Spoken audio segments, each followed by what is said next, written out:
Hi, I'm Phil with Meeting Tomorrow, talking about picking the right display type. Should you get like a big monitor or a projector or a video wall for your event?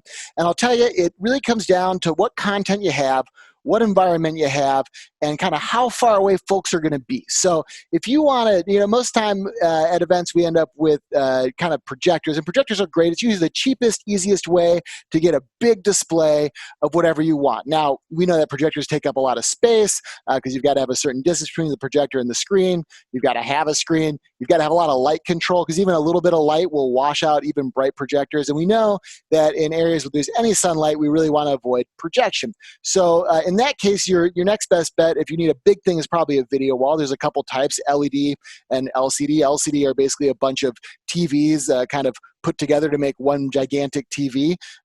They're great, but you can only go so big. LED is a totally different technology. You can see a different video about that. And that's something you can build in almost any size, but the resolution is very limited and it gets expensive real quick.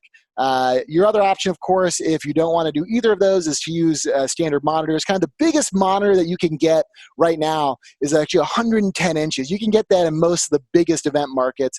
Pretty much anywhere in the country right now that you can get an 80-inch monitor. An 80-inch monitor is great, you can have 50, 60 people in your audience, no problem. A couple 80s is almost as big as a 4x4 video wall, actually. So there's a lot of benefit in just using monitors. It's a little cleaner, a little cheaper. It doesn't take up as much space as projection does, and you get kind of a big wow factor if you use a big monitor. So that's the way you might think about it, but you might need more advice. If so, please come to meetingtomorrow.com. We specialize in virtual and live events, and there's more info and links in the video description. Thank you very much.